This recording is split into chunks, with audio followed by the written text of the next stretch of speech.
Hey, buddy. Hope you guys doing alright. So I just watched a clip from actually Jim Brewer was doing a live stream and he had a little clip from Theo's podcast with Post Malone, and it was a very touching scene. And thank you for Jim for sharing it because it got me thinking about some things and shit. So anyway, what I want to talk about was Post was actually kind of helping Theo out with the moment, and he was asking Theo why he takes things so seriously, and why he's so hard on himself. And Theo's a pretty smart dude, man. And it's one of the few times, if not the only time, that I've seen Theo like actually like have to pause for a second and think about his answer because like right off the top of his head he didn't fucking have a comeback. Like he didn't have a response. Usually the dude's pretty fucking quick to like know what he's gonna say and share. And this moment he didn't know what the fuck to do. Like he paused. He was like, "Whoa, give me a second. I gotta actually like think about it." Like you could tell like he really did not know the answer at all to what Malone was asking him, which was a very simple fourth. This is why asking questions. Shout out to Post Malone, man, because you could tell that is a very good example of what you do in situations when you care. You ask. You ask questions and you be there and you listen. And that's exactly what he did. So shout out to Malone, shout out to Jim, shout out to Theo, everybody involved in that beautiful moment because that's a very good example for all of humanity. And Theo said some things that I want to touch on because I can be hard on myself too. I get that. I know I can relate on that shit all the time. I'm always beating myself up, thinking I'm not doing enough, thinking I'm not doing enough. Now, I think this is what happens. I could be wrong, but from me, what I just got is Theo, like myself, I feel like has kind of like we're always wanting to be better. Like for him, it's different. He talked about how he wanted to be seen, so he knew that if he was just funny, if you Jim Carrey kind of did a similar thing too. Growing up in a car, his family was so poor. I remember stories about Jim Carrey. That's how he got into comedy. His family was so poor, living in a vehicle, that he, learned how to be funny to make his family laugh, so that they could help get through hard times because things were so depressing. That's why I think when things are done, see right there, it just proves my point. When things are done from love, they truly fucking soar to new heights and heights that any other emotion can't take because love is that powerful. It is the most powerful, all powerful emotion. It's all about the love, dude. Because it's the purity. You can't get that type of power from anywhere else.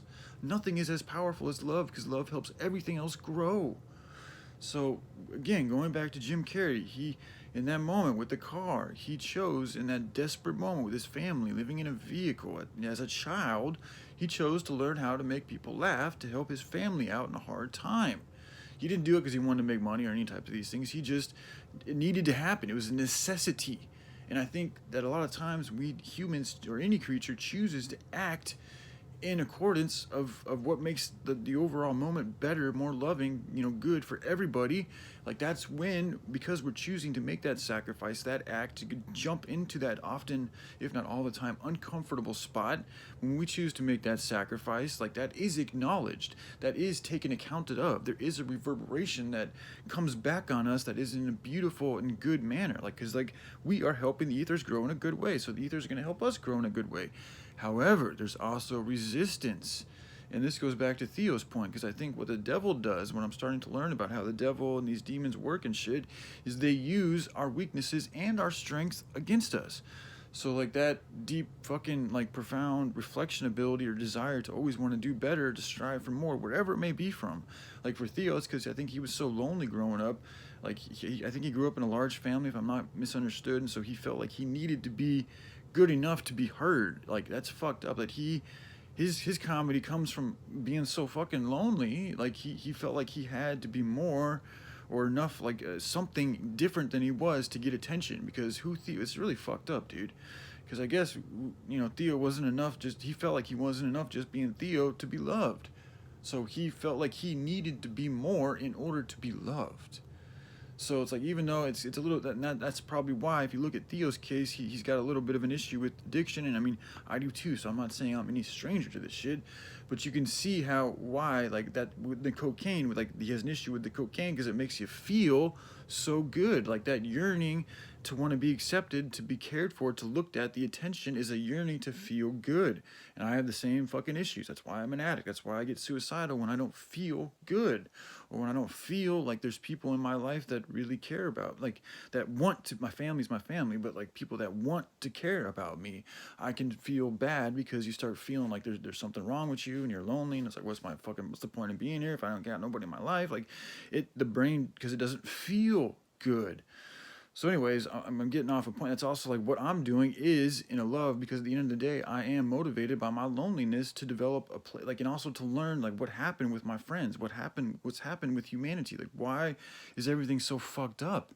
And it's like, as I go through this and learn about it and deal with all these fucked up issues, I'm learning about it. I'm learning what not to do. Because it's like, okay, I allowed that to happen and this happened. I heard this and that happened. This thing happened. He said this and that happened. So it's like I've learned red flags. I've learned what look out for, and I've learned to see what patterns happen with people. So from these experiences, from this pain, I can now take this and help cultivate myself and transmutate this experience into a lesson for myself that I can also share with humanity by creating a template and an opportunity for us to live and work in a different way that's in alignment with love and goodness and the Most High's, rather than evilness, Satan, and living backwards, which is evil, which is what I think the most of the world is living by, or that's in tangent with, is living a way that's actual backwards against harmony. And that's by design, because the more humans that they can get doing this, the more humans they can get to turn into evil beings, which is the more power that they can use to perpetuate their own species.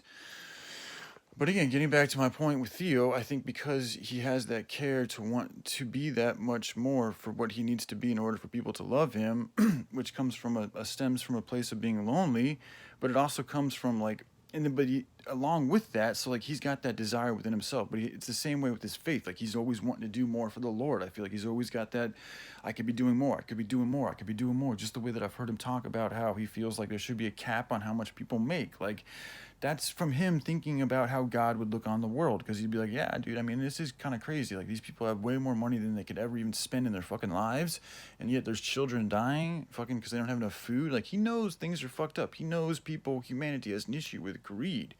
So much so that he's a person of wealth, where he's, speaking from that place of wealth and talking about how he would, theoretically be putting a cap on his own ability to earn money. He's actually the first, like, super wealthy person I've heard talk about putting a cap on money. Joe Rogan's the next that comes up in mind of thinking about, like, because Joe has talked about how he'll open up a place for his friends to come and live, and that's very beautiful, man. Like, that is the type of mentality mankind needs in order to survive. It's not about enabling bad behavior. No, it's about us all doing what we can to help each other grow in a good way and coming together in a good way to get the good work done. And then once we get the good work done, then we can start living and treating this planet as our own, and we don't have to live these slave fucking 9-to-5 jobs and all this fucking crazy shit and all these wars and crazy conflicts and fucking evilness and corruption. Like, there is a time and place where we can live without these things having power over us, but we have to be living a certain way. So I got a little off tangent here, but essentially I was just trying to point out to Theo that just realize, bro, like, the devil is going to attack you because you're always wanting to do more. So he's going to use that against you and to make you and to imbue you with that feeling that you're never doing enough.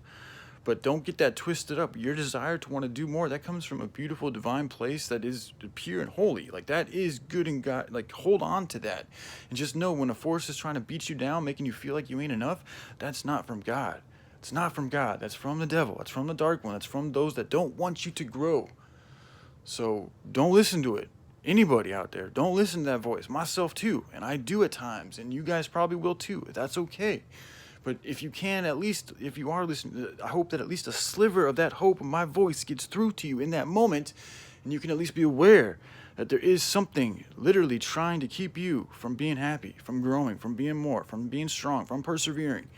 And that by hearing that voice, even if that's all you can do is just hear that voice while you're being overwhelmed, that is in itself growth and progress. And the more that you listen to that voice, the stronger you're going to get and the better you're going to be able to finally get through that fucking shit. And then you're going to have to deal with your next devil. But you will have at least ascended to a new level, and there are quote-unquote rewards or benefits that come to us when we do ascend. There's different powers, feeling. It's really all about the feelings and the movement, and with the feeling comes different movements, because now you're motivated by different energies, which is going to help you to go to different places. So anyways, all right, I love you all. Take care. Bye.